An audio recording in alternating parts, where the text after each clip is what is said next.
ಯಾರೆಲ್ಲ ಯುವನಿಧಿ ಯೋಜನೆಗೆ ಅರ್ಜಿಯನ್ನು ಸಲ್ಲಿಸಿ ಈ ಕಳೆದ 3 ತಿಂಗಳಿಂದ ಅಥವಾ ನಾವು ಅರ್ಜಿ ಹಾಕಿದಾಗಲಿಂದ ನಮಗೆ ಇನ್ನೂ ಒಂದು ಕಂತಿನ ಹಣ ಬಂದಿಲ್ಲ ಅಂತ ವೇಟ್ ಮಾಡ್ತಾ ಇದ್ರು ಅಂಥವರಿಗೆಲ್ಲರಿಗೂ ಸಹ ಒಂದು ಗುಡ್ ನ್ಯೂಸನ್ನು ಕೊಟ್ಟಿದ್ದಾರೆ ಈಗ.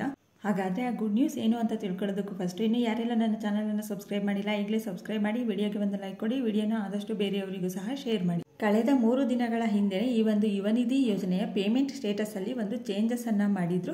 ಆ ಚೇಂಜಸ್ ಏನು ಅಂತಲೂ ಸಹ ನಾನು ಈಗಾಗಲೇ ಒಂದು ಪೋಸ್ಟನ್ನು ಹಾಕಿ ನಿಮಗೆ ತಿಳಿಸಿದ್ದೆ. ಆ ಚೇಂಜಸ್ ಏನು ಅಂತ ಅಂದರೆ, ಈಗ ಈ ಅಪ್ಲಿಕೇಶನ್ ಆಗ್ದಾಗ್ಲಿಂದನೂ ಬರೀ ಕೇವಲ 2 ತಿಂಗಳು ಮಾತ್ರ ಹಣ ಬಂದಿತ್ತು, ಅದು ಜನವರಿ ಮತ್ತು ಫೆಬ್ರವರಿ. ಅದಾದಮೇಲೆ ಮಾರ್ಚಿಂದ ಯಾರಿಗೂ ಸಹ ಹಣ ಬಿಡುಗಡೆ ಮಾಡಿರಲಿಲ್ಲ. ಆದರೆ ಈ ಒಂದು ಮೇ ತಿಂಗಳು ಮತ್ತು ಜೂನ್ ತಿಂಗಳಲ್ಲಿ ಪೆಂಡಿಂಗ್ ಹಣ ಯಾರಿಗೆಲ್ಲ ಬಂದಿರಲಿಲ್ಲ 180 ಡೇಸ್ ಆದವರಿಗೆ ಮತ್ತು DDPI ಅಪ್ರೂವಲ್ ಆದವರಿಗೆ ಅಂಥವರಿಗೆ ಹಣ ಬಿಡುಗಡೆ ಮಾಡ್ತಾ ಬಂದರು. ಆದರೆ ಮಾರ್ಚಿಂದನೂ ಯಾರಿಗೆಲ್ಲ ಹಣ ಬಂದಿರಲಿಲ್ವ ಅಂಥವರಿಗೆ ಹಣನೇ ಹಾಕಿರಲಿಲ್ಲ.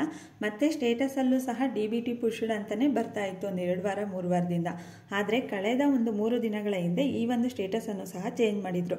ಈಗ ಎಲ್ಲರಿಗೂ ಸಹ ಮೇ ತಿಂಗಳಲ್ಲಿ DBT ಪುಷ್ಡ್ ಅಂತ ಬರ್ತಾ ಇತ್ತು, ಆದರೆ ಮಾರ್ಚ್ ತಿಂಗಳಿಂದ ಹಣ ಬರಬೇಕಿತ್ತು.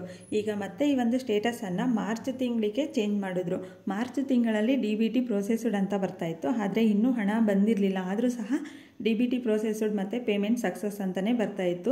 ತುಂಬ ಜನನು ಕಮೆಂಟ್ ಮಾಡಿ ತಿಳಿಸಿದ್ದೀರ. ಯಾರಿಗೆಲ್ಲ DBT ಪ್ರೊಸೆಸ್ಡ್ ಮತ್ತು ಸಕ್ಸಸ್ ಅಂತ ಬರ್ತಾ ಇತ್ತೋ, ಹಾಗೆ ಇನ್ನು ಯಾರಿಗೆಲ್ಲ ಒಂದು ಕಂತಿನ ಹಣ ಬಂದಿರಲಿಲ್ವೋ, ಪೆಂಡಿಂಗ್ ಹಣ ಇನ್ನು ಯಾರಿಗೆಲ್ಲ ಬರಬೇಕಿತ್ತೋ ಅಂಥವರಿಗೆಲ್ಲರಿಗೂ ಸಹ ಇವತ್ತು ಸಂಜೆಯಿಂದನೇ ಹಣ ಬಿಡುಗಡೆ ಆಗ್ತಾ ಇದೆ. ಹಾಗಾದರೆ ನಿಜವಾಗ್ಲೂ ಹಣ ಬಿಡುಗಡೆ ಆಗೈತಾ ಅಥವಾ ಬಿಡುಗಡೆ ಆಗಿಲ್ವಾ?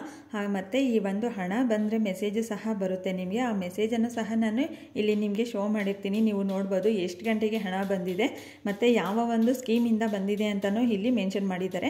ಇದನ್ನು ನೀವು DBT ಸ್ಟೇಟಸಲ್ಲಿ ನಾಳೆ ಅಥವಾ ನಾಡಿದ್ದು ಚೆಕ್ ಮಾಡಿದ್ರೆ ನಿಮಗೆ ಇಲ್ಲೂ DBT ಸ್ಟೇಟಸಲ್ಲೂ ಸಹ ನಿಮಗೆ ತೋರಿಸುತ್ತೆ. ಆದರೆ ಈಗಲೇ ನೀವು ಚೆಕ್ ಮಾಡಿದ್ರೆ ಅಲ್ಲಿ ಇನ್ನೂ ಅಪ್ಡೇಟ್ ಆಗಿರಲ್ಲ. ಒಂದು 2 ಡೇಸ್ ಅಥವಾ 1 ಡೇಸ್ ಆದರೂ ನಿಮಗೆ ಅಪ್ಡೇಟ್ ಆಗೋದಕ್ಕೆ ಟೈಮ್ ತಗೊಳುತ್ತೆ. ನೆಕ್ಸ್ಟು ಈಗ ನೀವು ಸೆಲ್ಫ್ ಡೆಕ್ಲರೇಷನ್ ಪೇಜನ್ನು ಓಪನ್ ಮಾಡಿ ನೋಡಿದ್ರೆ ಆಗಲೇ ನಿಮಗೆ ಈ ಒಂದು ಪೇಜು ಕ್ಲೋಸ್ ಮಾಡಿದ್ದಾರೆ. ಮತ್ತು ನಿಮಗೆ ಓಪನ್ ಆಗೋದು ನೆಕ್ಸ್ಟ್ ಮಂತು 1ನೇ ತಾರೀಕಿಗೆ ಅಂತಲೇ ಅಲ್ಲೇ ತೋರಿಸಿದ್ದಾರೆ. ನಾನು ಈ ಹಿಂದೆ ವಿಡಿಯೋದಲ್ಲೇ ತಿಳಿಸಿದ್ದೀನಿ, ನೀವು ಈ ಮಂತ್ 25ನೇ ತಾರೀಕಿನ ಒಳಗಡೆನೇ ಸೆಲ್ಫ್ ಡೆಕ್ಲರೇಷನನ್ನು ಸಬ್ಮಿಟ್ ಮಾಡಿ, ಇಲ್ಲ ಅಂದರೆ ಕ್ಲೋಸ್ ಮಾಡ್ತಾರೆ ಅಂತ. ಈಗ ಯಾರೆಲ್ಲ ಈ ಒಂದು ಜೂನ್ ಮಂತ್ನ ಸೆಲ್ಫ್ ಡೆಕ್ಲರೇಷನನ್ನು ಸಬ್ಮಿಟ್ ಮಾಡಿಲ್ವೋ ಮತ್ತು ಈಗ ಫಸ್ಟ್ ಪೇಮೆಂಟ್ ಬಂದಿರೋರಿಗೆ ಈ ಮಂತ್ ಸೆಲ್ಫ್ ಡೆಕ್ಲರೇಷನ್ ಸಬ್ಮಿಟ್ ಮಾಡೋದಕ್ಕೆ ಇಲ್ಲಿ ಅವಕಾಶನೇ ಇಲ್ಲ, ಈಗಾಗಲೇ ಕ್ಲೋಸ್ ಮಾಡಿದ್ದಾರೆ. ಇದರಿಂದ ಈಗ ಯಾರೆಲ್ಲ ಫಸ್ಟ್ ಪೇಮೆಂಟನ್ನು ತಗೊಂಡಿದ್ದಾರೋ ಅಂಥವ್ರು ನೀವು ಈ ಮಂತ್ ಸೆಲ್ಫ್ ಡೆಕ್ಲರೇಷನ್ ಕೊಟ್ಟರೆ ಮಾತ್ರ ನಿಮಗೆ ನೆಕ್ಸ್ಟ್ ಮಂತ್ ಪೇಮೆಂಟ್ ಬರುತ್ತೆ. ಹಾಗಾಗಿ ಇಂಥವರಿಗೆಲ್ಲ ಪ್ರಾಬ್ಲಮ್ ಆಗಬಾರ್ದು ಅಂತ ಈಗ 3 ತಿಂಗಳ ಸೆಲ್ಫ್ ಡೆಕ್ಲರೇಷನ್ನ ಯಾವ ರೀತಿ ಒಂದು ಹೊಸ ಅಪ್ಡೇಟ್ ತಂದಿದ್ರೋ ಅದ್ರ ಜೊತೆ ಈ ಒಂದು ಜೂನ್ ಮಂತನ್ನು ನೆಕ್ಸ್ಟ್ ಮಂತಲ್ಲಿ ಆ್ಯಡ್ ಮಾಡ್ಬೋದು. ಇದೇ ರೀತಿಯ ಇನ್ನೂ ಹೆಚ್ಚಿನ ಅಪ್ಡೇಟ್ಸ್ಗಳಿಗಾಗಿ ಈಗಲೇ ನನ್ನ ಚಾನಲನ್ನು ಸಬ್ಸ್ಕ್ರೈಬ್ ಮಾಡಿ, ಪಕ್ಕದಲ್ಲಿರೋ ಬೆಲ್ ಐಕನ್ ಮೇಲೆ ಕ್ಲಿಕ್ ಮಾಡಿ ಆಲ್ ಅನ್ನೋ ಆಪ್ಷನನ್ನು ಸೆಲೆಕ್ಟ್ ಮಾಡಿ. ಇದರಿಂದ ನಾನು ಹಾಕುವಂಥ ಪ್ರತಿಯೊಂದು ಅಪ್ಡೇಟ್ಸು ನಿಮಗೆ ನೋಟಿಫಿಕೇಶನ್ ಮೂಲಕ ಬರುತ್ತೆ.